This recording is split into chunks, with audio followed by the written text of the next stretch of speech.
Hello guys and gals, me Mutahar. Today we're going to do a little update video for yesterday. Now ladies and gentlemen, as you all know, yesterday YouTube CEO Susan stepped down, marking a new era for YouTube. An era which has left people wondering, dang, is it better to have the devil we know or the devil we don't know? Now, I'm one of those people that likes to hope for the best. I have a little bit of positivity brewing into me. And you know what? I like to believe things are gonna get better. But what can I say? Okay, we already had UFOs, God knows how many, messed up things in 2023. So who knows? But ladies and gentlemen, YouTube switched out its CEO with Neal Mohan, who is the new guy on the block. I'm not gonna say new kid, because the guy's been around since the very beginning too. He's kind of been like the right-hand operator running YouTube and basically managing a lot of its product offerings and whatnot. And one of the things that's really weird is the guy has a bit of a suspicious past, if you will, too. Specifically regarding the dirty, evil, filthy word NFT. Now, if you know what NFT is, it's non-fungible tokens. I like to basically switch the term out to no fucking thanks. Anytime NFTs show up, anytime you have these projects, out of 3,687 NFT projects, a whopping 0 have been entirely successful and accepted by the whopping fan bases surrounding them. Now, why are we bringing NFTs over here? Because yesterday it seems like background checks was the word of the day. If it's one way to get a background check, it's literally being the CEO of YouTube. Within 12 hours, people will find out everything you've ever said in life and basically perpetrate it around on the internet. And to be real with you, some of it is a bit worrying. Now, to understand, one of the realities with Neal is being the CEO, he's created a lot of projects and orchestrated releases of things like YouTube Music, Premium, I think the YouTube television, and of course, as you all know and hate, YouTube Shorts. Okay, he's done a lot of things. He's made a lot of key changes into the platforms, some of them not entirely for the best. One of the things I've been seeing float around is apparently he was the one that orchestrated the removal of YouTube dislikes, which still to this day I think is the stupidest goddamn thing imaginable. I know YouTube wanted to remove it because they wanted to assist the mental health of the user uploading the video. Doesn't really help when they can still see the dislikes on the creator dashboard, but whatever. I think YouTube really removed them because a lot of big productions, a lot of big television shows, a lot of big, a lot of dumb things uploaded on YouTube were getting absolutely disliked. And it just looked, I guess, bad to the public eye, especially considering that YouTube is like one of the last remaining like holdouts, or used to be, that showed you likes versus dislikes. You know, it's kind of like going onto Reddit and you see the upvote, downvote button. You can get a pretty good idea of how much the community actually likes a certain discussion or a certain comment. But if you go to like services like Facebook, YouTube, Twitter, whatever, all you see is the one static like. You have no actual idea of understanding, engaging just how many people like this project or they don't. One of the real big concerns with YouTube was always like tutorial videos, where like nowadays if you click on any tutorial video, you can't easily identify if it's dog water or not unless you jump into the comment sections, which you have to pray haven't been moderated to hell or completely disabled. It used to be that some guy or girl would upload a tutorial video on YouTube and you could easily tell if it had like 10,000 dislikes to 2 likes. Better hit the back button and find a new video. Now you gotta watch the thing all the way through and waste your time. But that's just one aspect of it. Now, again, I couldn't find hardcore complete proof that Neal was specifically behind the removal of dislikes, but being the chief product officer, I wouldn't really doubt if this guy was behind the removal of such a feature. One of the other big features that really was like throwing everybody under a loop was the idea of NFTs. Now, to understand, he had a weird quote that I'm going to read to you all the way from back in the day, February 2022 back in the day, so about a year ago, where, remember, you got to understand the context of life, okay? This was NFT mania. Every company was thinking of NFTs at the time, all right? There were children's hospitals wondering how to make NFT rarities of the various children they were taking care of. That's how prevalent NFTs were. Some companies jumped into it. A lot of gaming companies did, ruined a lot of their images, a lot of their products, but you got to understand, YouTube and a lot of people weren't the only ones thinking of NFTs. One of the quotes floating around is, you could imagine it being, as you described, the canonical use case, right? So this is where they're talking about a potential use case for NFTs. The kind of pre-funding or crowdfunding of the video. It's kind of like a very clear case, but you can see a lot of other cases. Today, what's happening on the platform is people create clips of videos. They even create shorts of video-related content. So you could boil it down to thumbnails, iconic thumbnails, etc. And so there's a lot of permutations and combinations. And I think one of the ways that at least my team is thinking about it is what are the ways that creators want to participate in that? But just as importantly, what are the ways that really add value from a viewer's standpoint?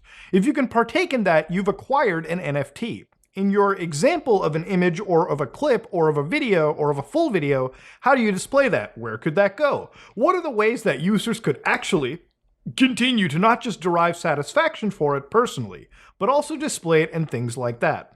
I'm going to stop it right here. This is one of the things. Now, don't get me wrong. I'm sure Neal might be a crypto degenerate, but to understand that might actually make it a little bit better for content creators who are there wanting to upload riskier content, because you got to hope that the guy's like a secret degenerate at the end of the day. But in reality, what's in reality land, of course, is obviously they're talking about how could they implement NFTs into YouTube. This sounds like a conversation that YouTube administrators, Susan, Neal, and everyone else probably had a conversation for like I would say like 20 seconds maximum. I don't know why I looked at my hand again. It's not like I'm wearing a watch. Jesus Christ. If they had a discussion for 20 seconds about NFTs and probably realized how stupid the idea was, the way that Neal has described any of this, any of the NFTs is like taking a thumbnail, an iconic thumbnail, a frame out of a video, and putting it on the blockchain. Not only is that an incredibly stupid thing to do, but given the actual backlash against NFTs, I would doubt any creator, unless they gave no shits about their fan base, like full mask off, would actually even partake in such a stupid trend. Again, the thing with NFTs, cryptos, a lot of this side tangent is it really doesn't have a lot of purpose because there's not a whole heck of a lot of utility behind it. And I guess YouTube probably tried to figure out how do we add utility, and then they realized, oh, wow, this is a really stupid way to do it. And so they never bothered pursuing the entire thing. Now, of course, ladies and gentlemen, I'm sure the problems could arise when YouTube is looking further into it down the road now that this guy has become the CEO.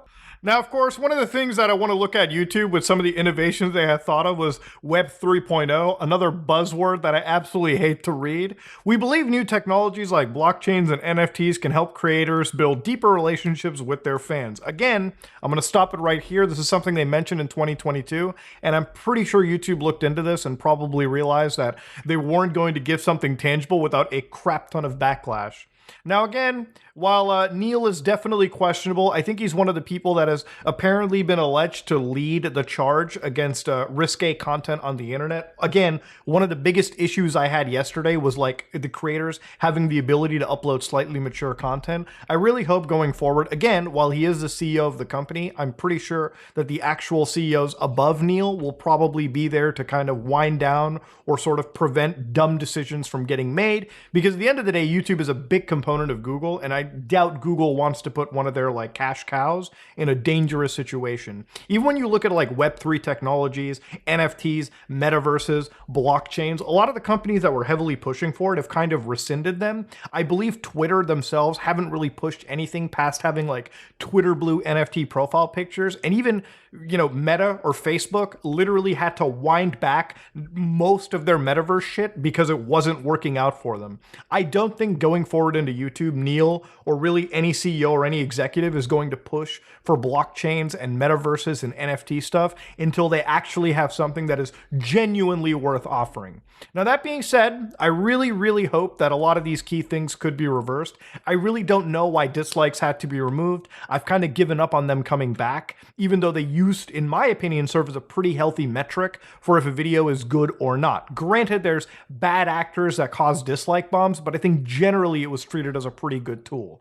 Now, I think, honestly speaking, a lot of the moderation on YouTube under Neal, if we're talking about, you know, delivering ads to slightly unfavorable videos, advertiser unfriendly videos, I hope Neal can understand going forward the true weight of the platform he has and how he can swing it around to advertisers and other people in general. Because YouTube shouldn't be treated like a baby platform, especially when a lot of its content creators, a lot of the big content creators, are used to making content that would fly by really well on television anyways.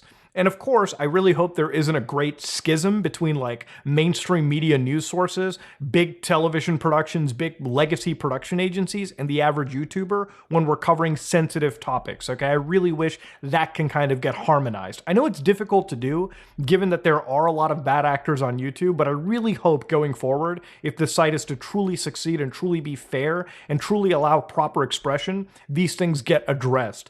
Also, when it comes to NFTs and blockchains, I'm going to bet my left and right nut, okay? I'm willing to bet my testicles that this shit won't be brought back, okay? I could be totally wrong. Hey, 4 or 5 months from now, we could be releasing NFTs with every single video that we make. Who knows, man? The world is a wild, fucked up place.